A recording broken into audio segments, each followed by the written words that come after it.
Bonsoir à toutes et à tous, heureux de vous retrouver pour la tranche info en direct sur votre antenne Canal 10 Télévision avec au programme de cette soirée Info 10, le journal local et régional qui sera suivi du Focus, une heure de débrief sur l'actualité après la coupure pub de 19h. Mais pour l'instant, place donc au JT.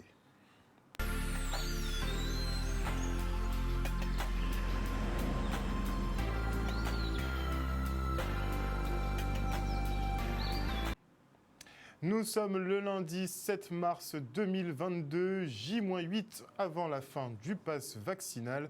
Et voici les titres.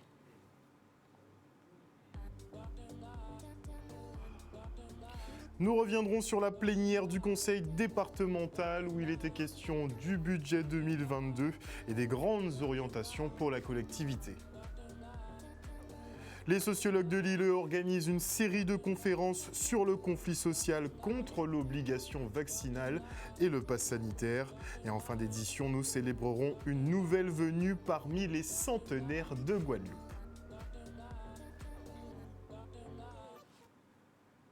Et avant de développer ces quelques titres, notez que la Russie a affirmé aujourd'hui qu'elle arrêtera la guerre, effectivement en un instant, si l'Ukraine cesse toute action militaire, reste un pays neutre et reconnaît la Crimée ainsi que les deux républiques séparatistes comme indépendantes. Et pendant effectivement que la Russie et l'Ukraine se font la guerre avec des bombes, eh bien les prix des matières premières sont littéralement en train d'exploser. Le baril de Brent a touché les 140 $ hier soir. Nous sommes pas loin du record absolu de 2008 où le baril était monté à 147,50 $. Ça va s'appeler très certainement 2 € le litre à la pompe pour tous, peu importe l'endroit, en France hexagonale ou bien ici en Guadeloupe. On risque de franchir le cap, effectivement. Le marché de l'énergie s'affole à tel point que Bruno Le Maire, ministre de l'économie, demande aux Français de réduire leur consommation ou tout du moins d'être raisonnables sur leur consommation. Et pour 2022, l'inflation uniquement sur l'énergie devrait nous coûter 20 milliards d'euros. On est très loin des 1,5 milliard qui avaient été prévus par le gouvernement avant que la guerre n'éclate. Ça s'annonce très tendu, cette période. Et la bataille menée par le collectif contre l'obligation vaccinale fait l'objet d'analyses de la part de sociologues et intellectuels guadeloupéens. Un mouvement nécessaire pour Harry Broussillon, mais aussi inédit par son format. Beaucoup plus long que la grève de 2009, ce conflit social met en exergue le rapport de domination coloniale et la prédation capitaliste pour traiter de ces problématiques, effectivement, comme le rapport entre syndicalisme et politique. On a vu que ça ne se passait pas très bien. La notion de pays colonisé et de sécurité dans un pays colonisé, tout autant de questions qu'ils ont abordées hier soir à Sainte-Anne. Le reportage d'Olivier Moradel. Depuis quelques semaines déjà, donc moi et quelques amis, disons historiens, sociologues, nous passons à expliquer un peu la compréhension que nous avons du mouvement social. Voilà. Puisque c'est un mouvement qui est important, il est inédit, il est différent de celui de 2009, mais son impact sur la société est quand même important. Important à cause de sa durée déjà, mais aussi parce que, je dis, il touche toutes les dimensions de la société. Il pose le problème du syndicalisme, du rapport du syndicalisme à la politique, il pose le problème de la violence, ou des violences, il pose le problème également de la loi, les lois de la République, il pose le problème de l'ordre. L'ordre, qu'est-ce que l'ordre en pays colonisé, dans le pays où nous sommes? Il pose des problèmes également culturels, de notre rapport à nos croyances, notre rapport des problèmes de la cosmogonie. Ce mouvement-là pose aussi deux problèmes fondamentaux qui sont le rapport de domination coloniale et puis le rapport capitaliste. Donc ces deux leviers-là, ces deux problèmes-là existent. Et donc nous pensons qu'il est important d'expliquer. Il s'agit d'un mouvement d'opposition à l'obligation vaccinale qui, de notre point de vue, c'est un mouvement nécessaire, c'est un mouvement qui fait honneur à la Guadeloupe, qu'il y ait des gens qui, disons, ne sont pas prêts à accepter que les choses se passent normalement selon l'ordre des autres. Il y a une crise permanente, il y a une crise structurelle Et ce n'est pas le fait qu'on soit passé de colonie réelle à colonie départementalisée que ça a changé quoi que ce soit. Il y a une crise structurelle, un chômage qui est beaucoup plus élevé si on prend comme échelle de comparaison que celui de la métropole, des maladies récurrentes, des vulnérabilités liées à l'environnement, au cataclysme, etc. L'existence d'une politique de substitution démographique où on remplace les Guadeloupéens par d'autres personnes. Donc c'est une crise qui est permanente. Elle va atteindre à la lueur des événements, à la lueur de la conjoncture, un certain nombre de trémors, de tremblements, comme il y a pour les tremblements de terre, mais elle est permanente. Il n'y a pas un enjeu proprement guadeloupéen, et même s'il y a un enjeu guadeloupéen, il est vécu de façon différente. Ça dépend. Dans la barricade, dans le barrage, il y a deux côtés. il y a ceux qui sont devant et ceux qui sont de l'autre côté. Et forcément, il y a des intérêts divergents. C'est difficile de faire peuple lorsque, effectivement, on a des visions différentes, des mémoires différentes de la même histoire, des intérêts divergents. Il faut poursuivre ce genre de débat, ce genre d'échange, ce genre de discussion.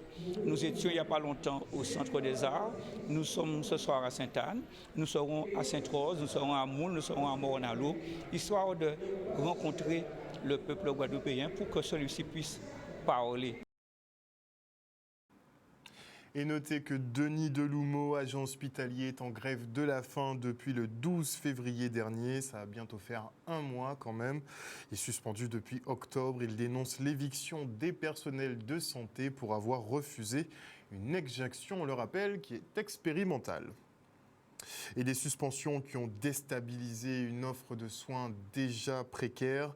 À la Désirade, par exemple, il n'y a plus de médecins généralistes et la population rencontre de grosses difficultés d'accès aux soins. Notez effectivement que ce flyer se circule sur les réseaux sociaux notamment. Ils sont à la quête d'un médecin. Et déjà insulaire, le territoire est devenu visiblement un désert médical. Les collectivités tentent donc d'attirer des praticiens qui seraient là en permanent ou bien juste de passage, tellement ils sont aux abois. Et une auditrice nous a même adressé un message en disant qu'elle espère vraiment qu'une solution sera trouvée rapidement entre les urgences, la population vieillissante, les femmes enceintes, les bébés, les enfants malades. Nous ne savons plus quoi faire.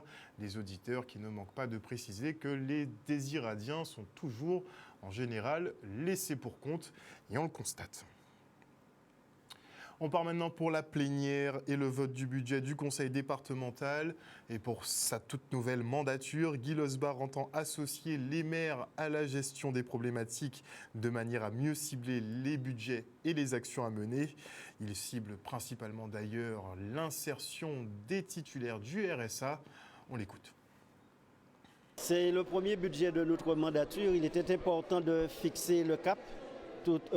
Parce qu'aujourd'hui, il est important qu'on puisse répondre à très court terme des besoins des Guadeloupéens, à moyen terme et à long terme. À très court terme, c'est déjà régler ce problème de délai, que les délais soient moins longs. J'ai cité l'exemple de la MDPH où des délais de 8 mois, de 10 mois. Nous allons prendre donc des mesures au-delà de l'administration. Nous mettons en place une équipe dédiée pour travailler en ce sens. Et concernant les autres actions sociales, l'amélioration de l'habitat, c'est le même principe, réduire les délais, mais aussi que nous soyons beaucoup plus efficaces. J'ai eu l'occasion de rencontrer l'ensemble de l'administration pour dire que lorsqu'il y a des délais, c'est la double peine qu'on impose à cette population, effectivement, qui déjà vit l'handicap ou encore en termes de pauvreté.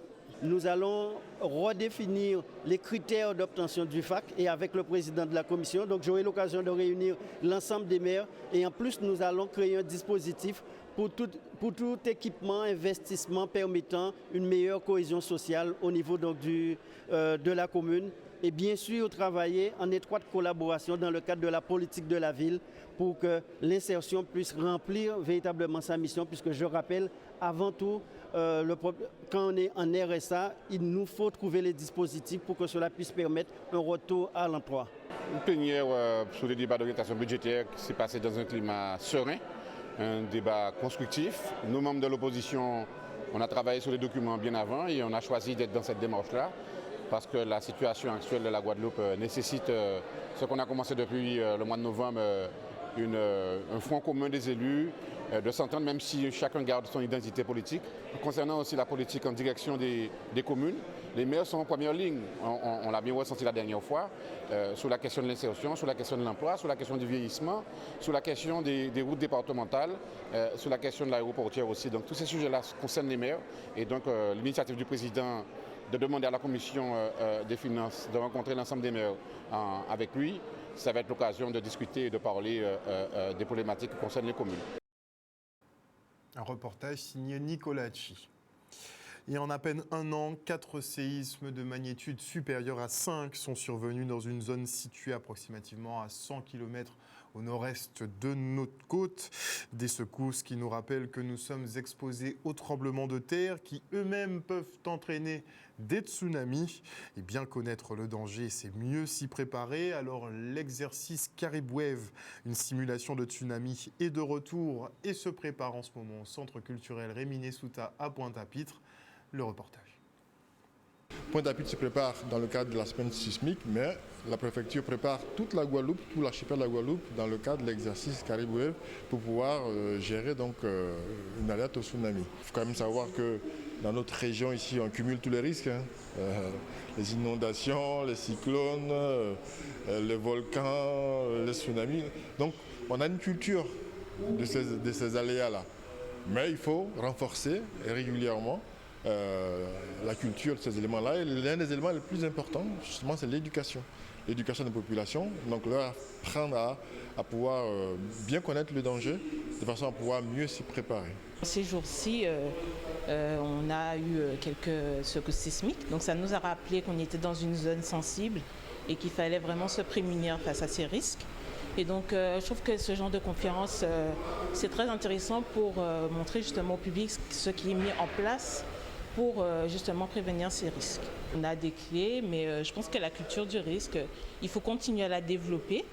Mais voilà, je pense que c'est tous les jours qu'on se prépare. C'est pas, on ne peut pas dire là aujourd'hui que voilà, on est prêt, mais ce sera on va dire un cheminement et il faut qu'on y arrive. Avant tout, c'est la préoccupation du maire Harry Durimel qui est de faire en sorte que tous les points 3 soient conscients de cette difficulté. C'est pour ça qu'il met des bouchées doubles à travers la commission des affaires de sécurité pour dégager toutes ces options, toutes ces possibilités. Ça passe par justement la connaissance autour du plan de sauvegarde. Ça passe aussi par un produit qui lui est cher, c'est-à-dire la réserve communale de sécurité civile, où chaque citoyen pourra être acteur en intégrant cette réserve réserve communale de sécurité civile, parce qu'avec une formation adaptée, avec aussi une réponse qu'il pourra apporter lui-même. Un tsunami, c'est généré soit par un séisme, soit par un volcan. Donc, en général, l'exercice de la semaine prochaine, c'est comment un système d'alerte peut nous prévenir dans le cas d'un tsunami. Mais un système d'alerte ne nous prévient pas tout le temps, parce qu'il n'est utile que si c'est un événement qui vient de très loin, où on a suffisamment de temps pour s'y préparer. Mais en général, un tsunami peut arriver dans 20-30 minutes et dans ce cas-là, le système d'alerte ne sert absolument à rien. Comment interpréter les différents signes si c'est un séisme, la secousse, ce qu'on voit comme manifestation inhabituelle de la mer quand on va à la plage, ce qu'on peut entendre comme manifestation de la mer qui gronde, etc. Et puis éventuellement, s'il y a une alerte de la sirène par la commune. Donc il y a énormément de choses comme ça qu'il faut absolument savoir pour pouvoir essayer de limiter, on va dire, les impacts du tsunami. L'association 100 000 entrepreneurs poursuit ses actions qui visent à transmettre aux jeunes la culture d'entreprendre. Et aujourd'hui, ce sont les femmes qui sont à l'honneur, puisqu'elles ne représentent pour l'instant que 30% des chefs d'entreprise. On peut encore mieux faire pour arriver à une parité 50-50. Mais ce n'est pas faute de vouloir. Mais vous le savez, la société est ce qu'elle est. Et on a encore du boulot, à commencer par faire sauter certains verrous bloquants. Regardez.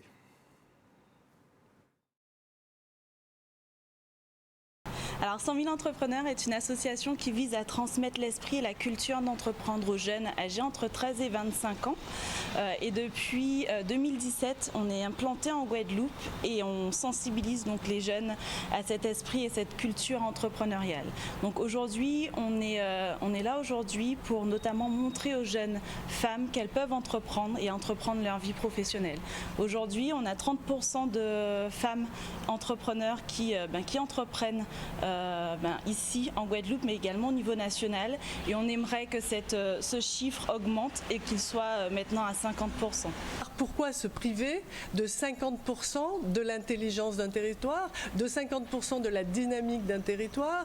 Donc aujourd'hui, on a constaté qu'il n'y avait qu'un tiers des femmes qui étaient dirigeantes d'entreprise, alors que les femmes, c'est 50% de la force vive. Et voilà pourquoi il faut simplement faire upgrader cet indice et l'amener à sa part qui soit digne de la représentation des femmes dans le monde de l'entrepreneuriat et à tous les niveaux, y compris le niveau de dirigeant. Donc ça, c'est la première motivation.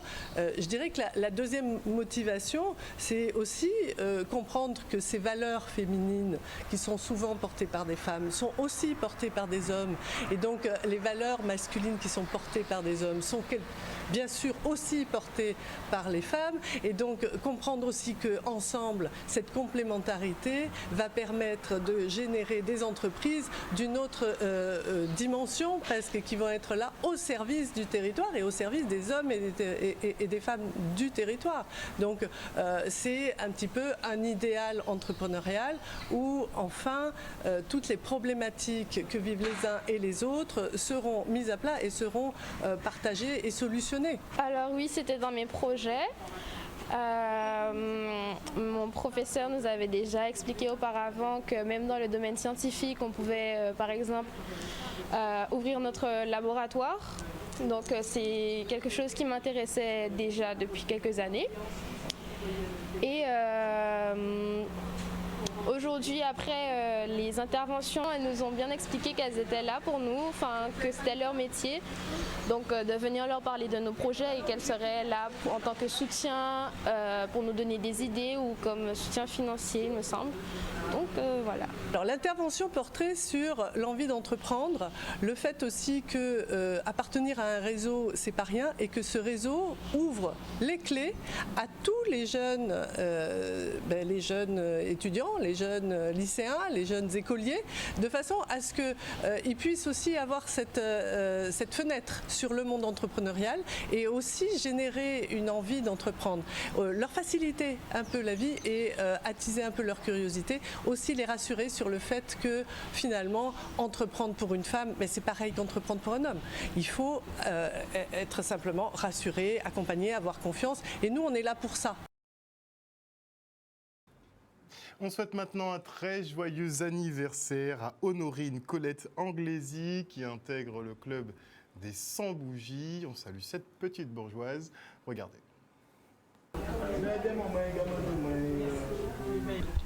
Qui j'en pas senti, réponds-moi bien maintenant. Moi? On est 2 ans et 2 dents. 2 ans et 2 ans. Qui j'en pas senti aujourd'hui là? Eh bien, bien. Vous content? Si. Très content. Très content. Et votre petit monde là, vous content? Parce que tous les jours, je suis toute seule, je parle pour moi-même, je réfléchis et c'est tout. Il y a des gens qui disent que la vieillesse, c'est un déclin, la vieillesse, c'est une fin de course. Mais pour Madame Andrési, pour moi, c'est une vieillesse lumineuse. Madame Andrési, c'est une personne qui prie beaucoup, donc elle a une conscience spirituelle nourrie de pratiques. Et de plus, aujourd'hui, elle est vraiment entourée de tous ses petits-enfants, donc elle a pu profiter d'un brassage de générations. Un nouveau centenaire que nous devons absolument d'honorer. Nous encourageons à la fois ceux qui prennent soin de nos personnes âgées, puisque c'est l'environnement de leur quotidien, dans leur quotidien, qui leur permet aussi de rester parmi nous malgré une phase de pandémie. Lorsque nous avons à fêter des anniversaires de nos aînés à 100 ans, on doit se faire un devoir de les honorer véritablement parce que c'est un exploit aujourd'hui d'avoir traversé tous ces moments difficiles. Madame Andrésine Honorine Colette est née le 1er mars 1922. Aujourd'hui, 6 mars, nous fêtons avec elle, avec ses parents, avec ses enfants et particulièrement avec ceux qui, depuis 5 ans, prennent soin d'elle. J'ai trouvé une dame vraiment en forme. J'ai noté le sourire et le plaisir qu'elle a eu quand on lui a offert le foulard. On lui a offert plein de présents, mais celui vraiment qu'elle a déjà carrément, elle s'en est appropriée très rapidement et on a vu ça sur l'expression de son visage, c'est son foulard. Ah, ma mère, elle est très autoritaire. Elle ne se laisse pas faire. Et les anecdotes, c'était tous les jours. Tous les jours. Elle nous racontait comment elle a passé son enfance. Elle nous racontait le cyclone 28. Elle avait 6 ans et tout. Ils ont vu de la misère et tout. Alors, vous voyez, c'est tous les jours, c'était ça. Tu vois la chaise?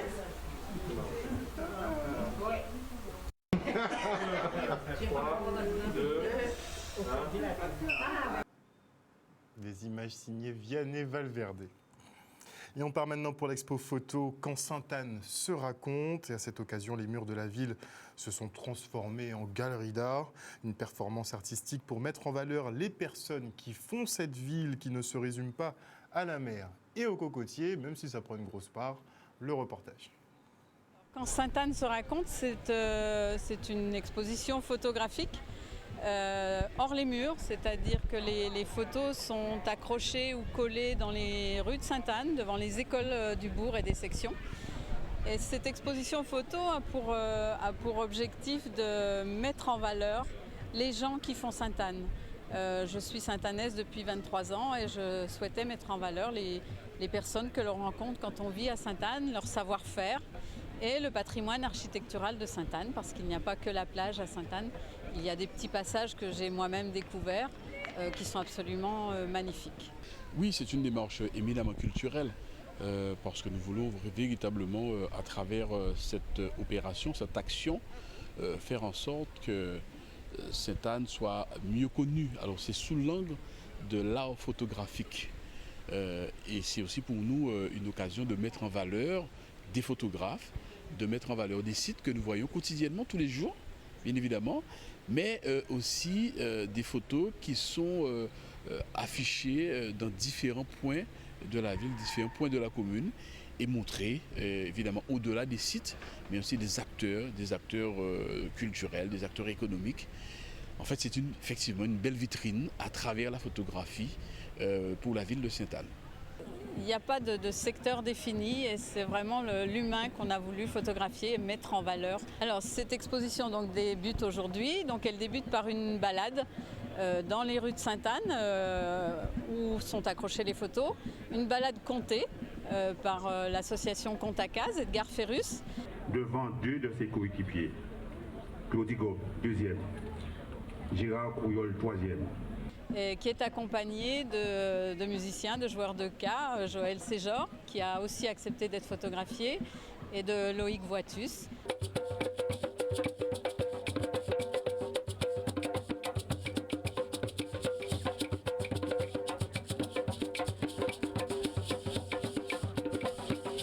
On est très contente de sortir dans Sainte-Anne, on est des Sainte-Annaises convaincues.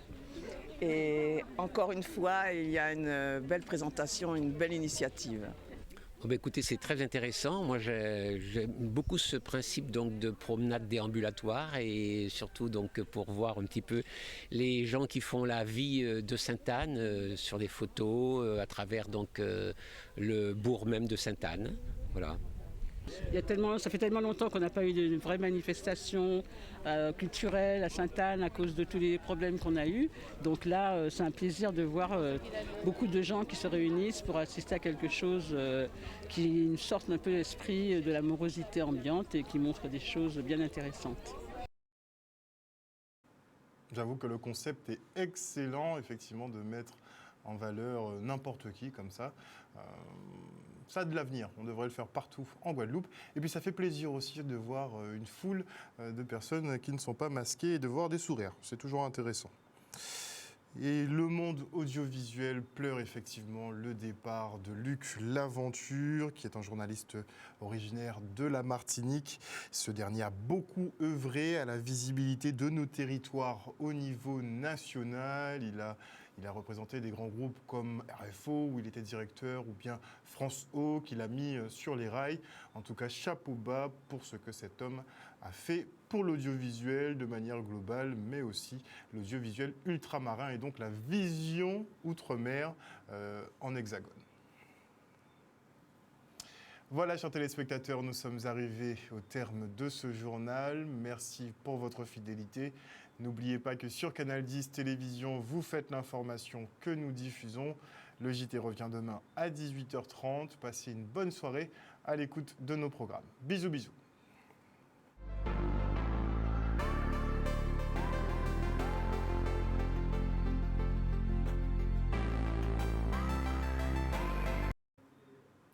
À venir dans la tranche info sur Canal 10, le Focus, 1 heure de débrief sur l'actualité, juste après la coupure pub. Et avant cela, je dis bonsoir à Lydia Luce, bonsoir à Moïse Caramel, bonsoir à Maggie Delaney, bisous Maggie, bonsoir à Marius Labissi, bonsoir à Marie-Hélène Borès, la team des infos est toujours présente, bonsoir à Marie-Anne Kouchi-Rab, poum, ça, c'est une nouvelle venue. Bonsoir à Kitoun Cyprien, bonsoir à Nadir Jamela, bonsoir à Dani Coco des îles Coco, bonsoir à Lucienne Kader, bonsoir à Olivier Dragin, bonsoir, je passe un petit coucou à Axel Dragin, tiens, pendant que j'y suis, bonsoir à JL Gatti, bonsoir à Kémit Dom, bonsoir à qui d'autre, à Rita Poirier, bonsoir à Gaël Théophile, à Lina Wild, bonsoir à Jimmy Kamagouva-Aliar, j'espère que tu vas bien Jimmy, bonsoir à qui d'autre, oui, beaucoup de centenaires en Guadeloupe, hein. On respire la joie de vivre et la gaieté, et puis on mange bien ici aussi, peut-être que ça facilite un petit peu le job, si vous voyez ce que je veux dire.